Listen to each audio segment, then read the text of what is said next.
Welcome to the Bo Show. Europe moves to the right. That is the subject of today's show. And just as notably, its leaders are increasingly female. This is a worthy topic as we think about the global climate. No, not the climate alarmism that the United Nations and Joe Biden fearmonger you about, but just the political climate and the way the world is going. We are in a woke world. Wokeness has not just infected the United States, but it has spread like a cancer worldwide. Whether it's climate alarmism, gender redefinition, or immigration, the world has its collective issues. But perhaps more importantly, the world economy has come into focus, as Europe has relied a great deal on Russia's oil and gas. And with the war in Ukraine still raging on, European countries have had to rethink how their future looks. Even on issues like abortion, European leaders are taking a stronger stand. I want to focus on a few newly elected leaders and how they aim to reshape their respective countries' futures. Let's first turn to Hungary, where the people elected Katalin Novák. She was formerly Hungary's Minister of Families. Just 10 years ago, Hungary's population was in decline. There were even some years where there were more abortions than births, if you can believe that. The divorce rate was high as well. Novak implemented policies that encouraged families to have more babies. Working Hungarian women who have 4 children no longer pay income taxes. They get 3 years off of work to care for their babies. Couples can get a $30,000 loan to help buy an interest-free house, and repayment goes down with each child they have. The result? Well, marriages are up 83%. Divorce is at a 60-year low, and the abortion rate has dropped. Here she is discussing her philosophy. Most important outcomes of our 10-year family-friendly or family-oriented policies, that the abortions dropped by 41%. And I think that we still have work to be done in this matter, because we have to point out the value of life. These policies were added to the Hungarian constitution, and they even clarified something that U.S. Supreme Court Justice Ketanji Brown Jackson would not. The Constitution reads, quote, "The mother shall be a woman, the father shall be a man," unquote. They also passed a law that allows parents to have more say in their kids' education with respect to sexual instruction. This was, of course, a very DeSantis-like thing to do. Novak is decidedly pro-Christian and pro-family. But these new changes angered European Union, which called them anti-LGBTQ. The EU even threatened sanctions on Hungary for these actions, which, if you think about it, they should be far more worried about other things than that. Here's President Novak again. I have never had the intention to have an international attention focusing on us or teaching lessons to anybody, but we don't want to be taught any lessons either. So even though she isn't trying to call attention to Hungary or virtue signal, like so many leaders do, in a way, Hungary is becoming an example. But she's doing what she feels is best for her country and what the people elected her to do. And it is clear that with respect to declining population and increasing abortions, she has reversed that trend and made Hungary a more family-friendly country. Families are the building blocks of society. And it's interesting how she gets criticized by the EU for being pro-family. They seem to have no concern about declining populations and are more concerned about fringe identity issues. Now let's move over to Italy, where Prime Minister Giorgia Meloni has been elected. But before I do so, I want you to notice how media outlets describe her, before you even learn a single thing about her. So take a look at this. From CBS News, who is Giorgia Meloni, the woman expected to become Italy's new right-wing prime minister? From NBC News, far-right nationalist Giorgia Meloni elected as Italy's first female prime minister. From CNBC, far-right Italian politician Giorgia Meloni elected Italy's first female PM. From Channel 4 News, Italy set to elect most right-wing government since World War II.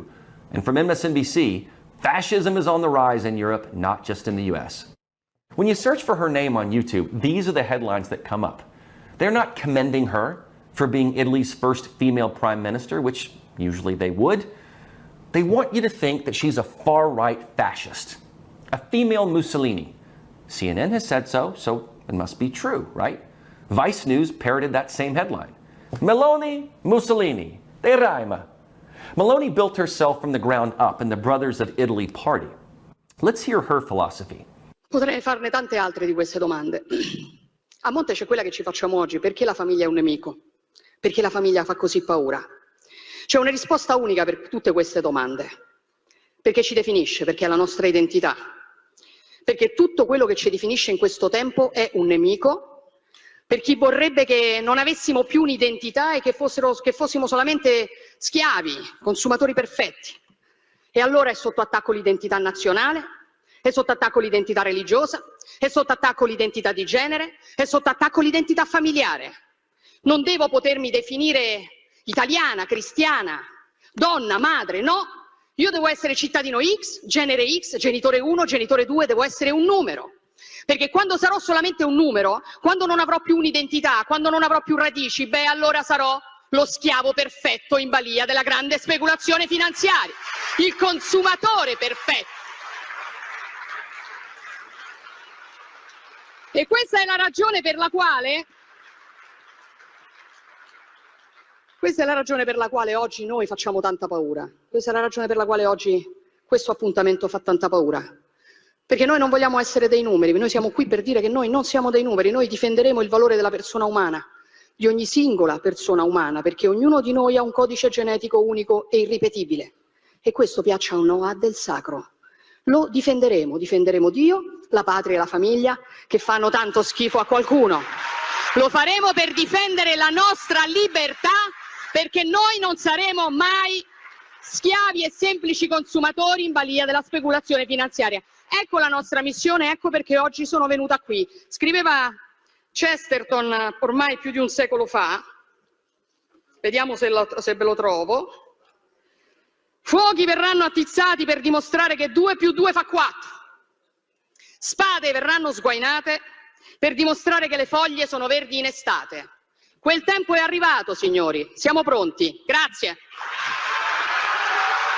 This is a very fiery speech from Meloni, and it's delivered in a very Trumpian style. It's a punch back against leftism and globalism. It's about identity and sovereignty. Her point about being not just a number, just a consumer, just a comrade, is correct. Progressivism takes all of the individuality out of society, and she evokes Chesterton to make the point that fires will be made and swords will be drawn just to prove the things we already know to be true, like 2 and 2 make 4, and that leaves are green in summer. Meloni is defiant in her defense of family, God, and country, and those are the 3 bedrocks of any society. One of her fellow Brothers of Italy party members made the point that there is a difference between acknowledging the rights of other groups, for instance in civil unions or marriage, as distinguished from a lobby which wants to transform and upend society. And as I said earlier, Europe has been dealing with the immigration problem as well. Many Europeans are fed up, and rightly so. We deal with this same immigration issue here in America, where Joe Biden has allowed a record number, 2 million immigrants, to illegally cross into this country. And so governors have had to ship those immigrants to their doorstep. Europe has dealt with Arab migrants that have been scattered all throughout these various countries. Italians had become fed up with the Draghi government, which got them into some serious financial trouble. And the Brothers of Italy stayed out of joining the government on principle. So this populist nationalist movement is something Italians can believe in, much the same way that Americans saw Donald Trump as an outsider who wasn't drunk on DC power. And Trump delivered on the things they elected him to do. He rejected socialism and wokeism. He got the economy zooming. He tightened up border policies. So Italians likely see the same hope in Giorgia Meloni.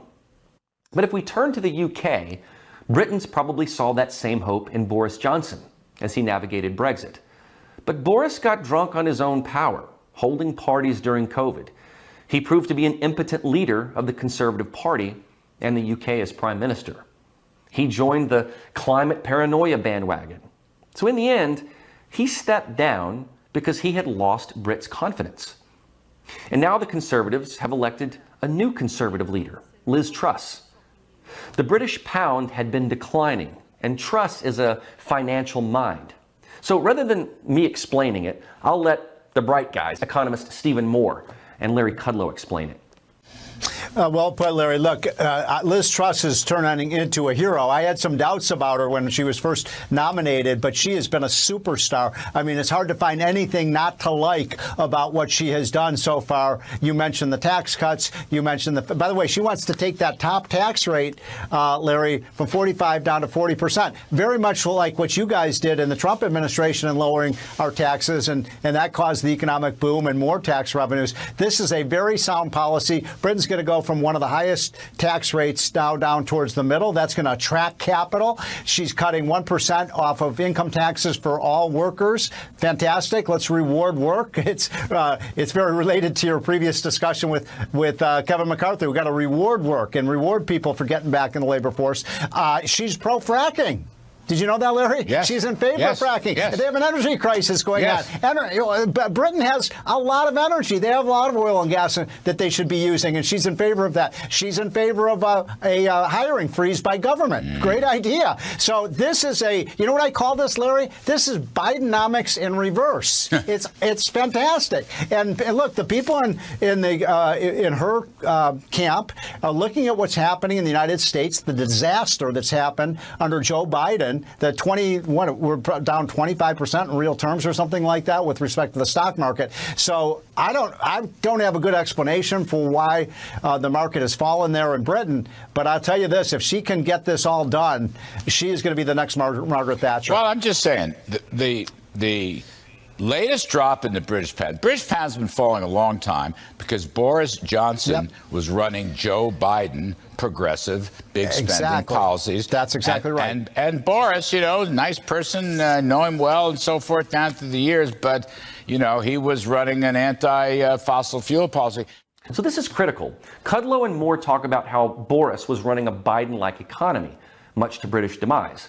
Truss, on the other hand, has a very different philosophy, and if successful, could really pull the UK up out of the doldrums. Let's hear from Liz Truss herself. We want people to keep more of the money they earn so they can have more control of their own lives and contribute to the future. Secondly, it means securing affordable and reliable supplies of energy. We are cutting off the toxic power and pipelines from authoritarian regimes and strengthening our energy resilience. We will ensure that we can't be coerced or harmed by the reckless actions of rogue actors abroad. And we will transition to a future based on renewable and nuclear energy, while ensuring the gas used during that transition is from reliable sources, including our own North Sea production. We will be a net energy exporter by 2040.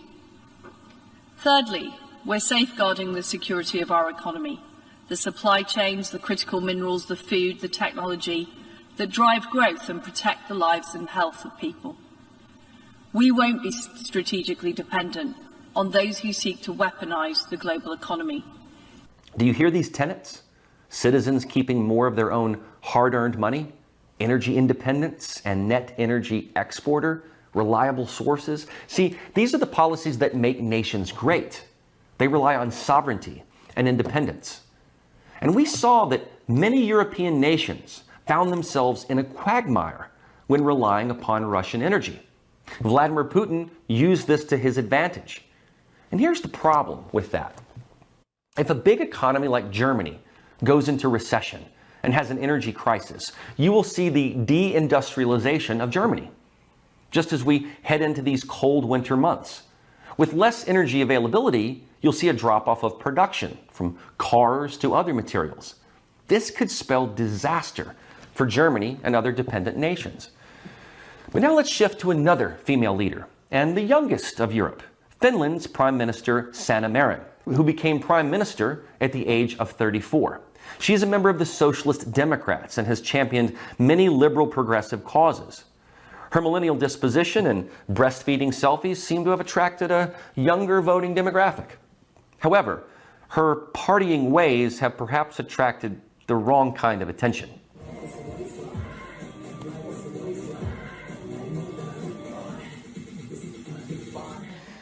Videos like this and topless with her friends at her residence have called her suitability as a leader into question. And while people can appreciate the normalcy and the authenticity of a person who has become a leader, voters expect results. Her supporters say the criticism is misogynist. But look at Boris Johnson. He got in trouble with the public for the same thing. Mind you, it wasn't topless, thank heavens. So it's not misogynist to criticize a prime minister partying in a Helsinki nightclub. And again, it may not be the partying that's the problem, but the lack of leadership, perhaps, as Finland's center-right National Coalition Party is picking up steam and likely to unseat Marin in 2023. And if Marin's biggest accomplishment is leading Finland to NATO, well, that's only going to inflame tensions with Putin. Remember that Finland's top marginal tax rate is upwards of 60%, some of the highest in the world.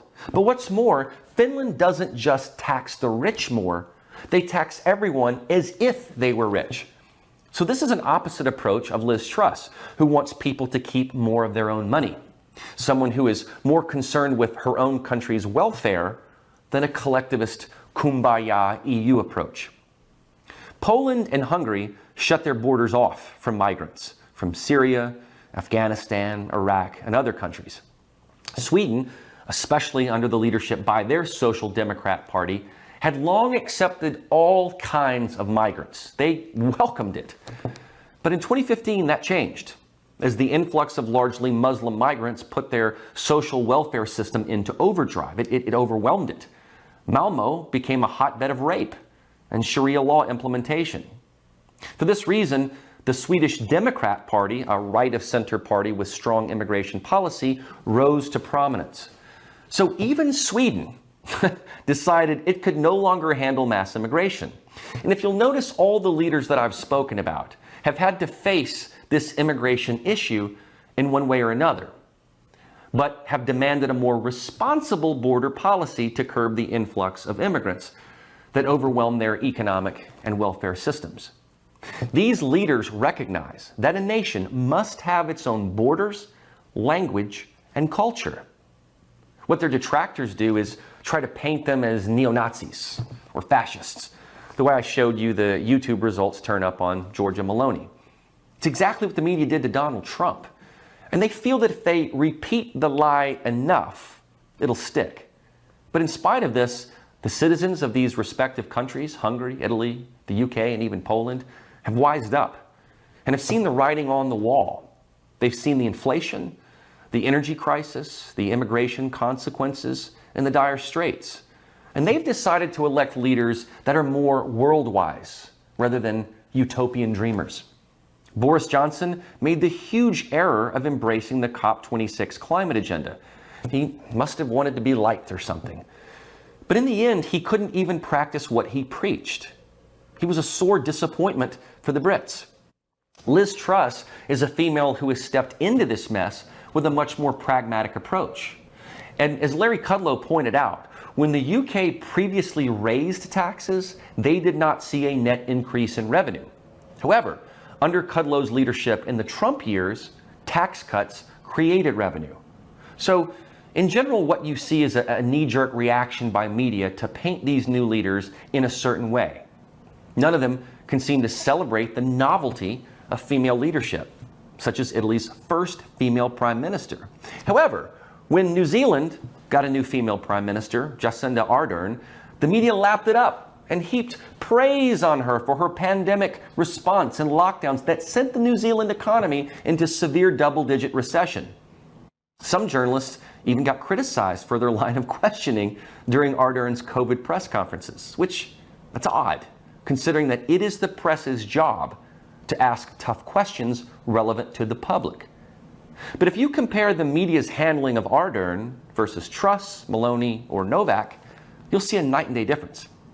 It also stands in stark contrast to the public's view of Hillary Clinton and Kamala Harris, two of the least liked female public figures in the United States. Clinton's presidential hopes were constantly crushed, and Kamala's swift exit from the Democratic primaries was only saved by Joe Biden's virtue signal to have a female VP. He just happened to pick the least well-liked female in his party, other than maybe Nancy Pelosi. However, when you look at some of the new rock stars of the Republican Party, many are female. Marsha Blackburn, Elise Stefanik, Kristi Noem, Condi Rice, Mayra Flores, and the rising star from Arizona, Kari Lake. All these women have proposed strong border policies. And of course, the media doesn't like any of them. The pandemic proved to be a test of what bad economic minds can do. And the debt and inflation crisis chickens have now come home to roost. So, for instance, Draghi, this supposed financial whiz, turned Italy into a total mess, hence the rise of Giorgia Meloni. The brothers of Italy were able to fill in this void and rise to popularity rather quickly, not because Italy became fascist again, but because they wanted to make Italy great again. And what these female leaders propose is not radical. It's in fact traditional. It just seems radical to anyone who embraces Marxism. If a nation has an underpopulation problem, you have to incentivize the family. And it worked in Hungary. When immigration overwhelms your resources and increases crime, you have to seal it up. When spending is out of control, you have to curtail it. You'll never be able to borrow your way out of debt. So, in some ways, these females of Europe have been elected as both economic and social minds. And good for Europeans for electing them to do the job that their male predecessors could not. The difference is they didn't elect these women just because they were women on an identity politics basis. They elected these women to help their respective countries find their identities again and also stand up for the identity of the individual, to be not just a number easily manipulated in the financial system, but an actual person with an income, a family, and a dream. And as we change the lens from Europe to America, the same is true. Democrats wanted to herald the first female VP, but she has been inept on the border issue, where Joe Biden put her in charge. Meanwhile, in the border state of Arizona, a female like Kari Lake has proposed a tough border policy, and Arizonans seem to have responded to that. If the future is indeed female, there are some formidable women in the pack right now, both in America and in Europe. And they're getting elected on sensible policy, not on things like this. Break it down in layman's terms for people who don't understand what's going on and how can this directly affect the people of the United States. So Ukraine is a country in Europe. It exists next to another country called Russia. We campaign with the plan. Uppercase T, uppercase P. The plan. Do you plan to visit the border? Not today. But I have before, and I'm sure I will again. I said I'm going to go to the border. And When are you going to the border, Vice President? The administration has asked. I'm not finished. We've been to the border. So this whole thing about the border. You haven't been to the border. And I haven't been to Europe. And I don't understand the point that you're making. The difference between her and the trio of European leaders that I presented in this show is stark. Europe is facing some dark days ahead, so let's hope that these new leaders can weather the storm and steer the ship back to prosperity. I'm Bo, and that's the show.